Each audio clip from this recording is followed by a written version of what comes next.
Let's bring in Dan Shaughnessy, the columnist for the Boston Globe. Sixers winning last night. The series now shifts to Boston for Game 5. Dan in Philadelphia. Celtics finally lose. What surprised you last night? Well, I think that, the coach made a good adjustment with McConnell. That was a good thing to do.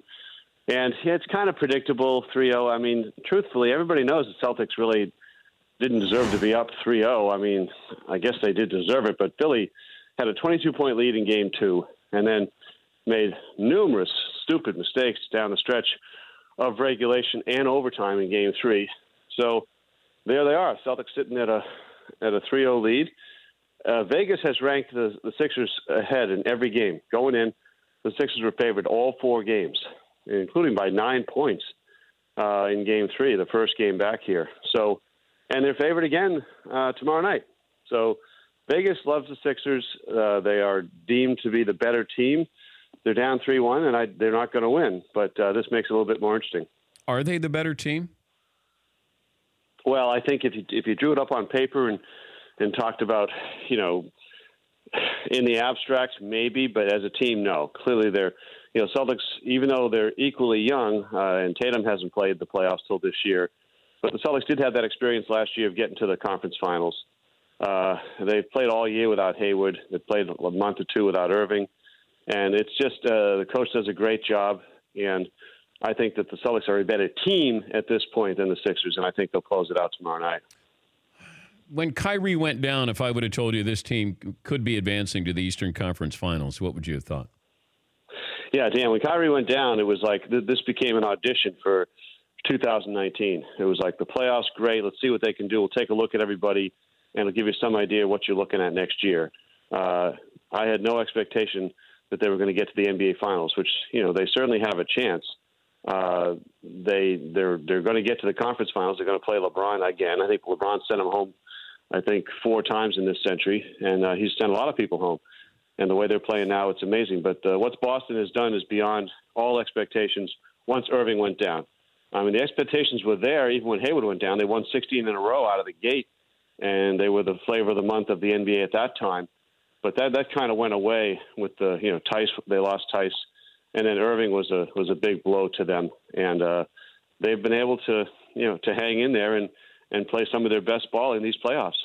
When did you realize Brad Stevens was going to be as great as he's been? And was there sort of a moment there, in the last couple of years where it just sort of perspective changed? I know on the national stage now people are looking at him and realizing, hey, the Butler guy's doing pretty well in Boston, but you're there every day. Was there a moment?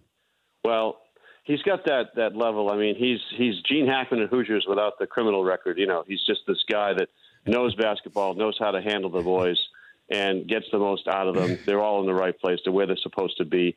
They max out on everybody. And the play calling, Dan, after timeouts, that kind of became legendary in Game 3.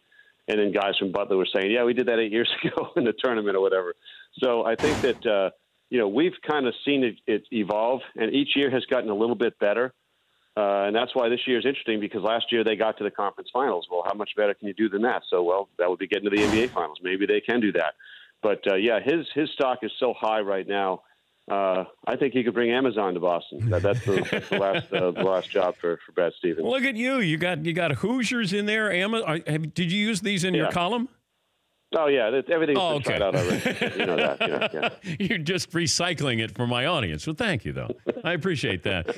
And also Danny Ainge, the job that he's done as well. I mean, this is Arbakian that, some of the moves that he's made.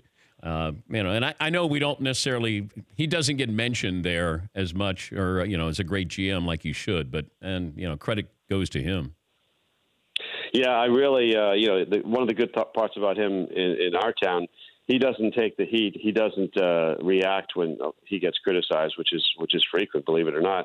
But if you just look back, that deal with Tatum and Fultz now, I mean that's moving into the category of getting Robert Parrish and Kevin McHale for Joe Barry Carroll. I mean now because they got the guy they wanted, who's the better guy. He's scoring 20 points every night in the playoffs. Fultz isn't playing, and then they got a pick on top of that. I mean it's just like. And it's been a series of those things.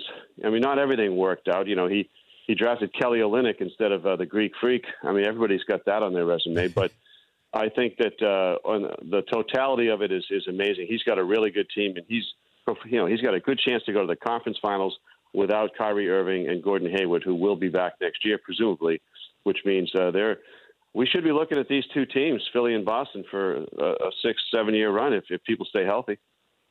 One other thing here, maybe you can help us. We discussed it yesterday. Brad Marchand with this whole licking thing with the Bruins. Yeah. Is it on purpose? Is he crazy? Like, what is going on?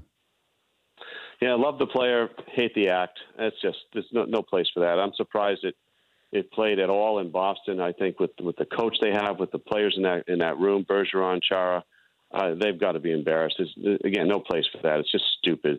And he's a wonderful player, and he gets under your skin. But that's not. There's other ways to do it, and that is not one. And I'm glad he goes into the summer having to realize that no more of that. And really, there's got to be no more of that. It's just stupid.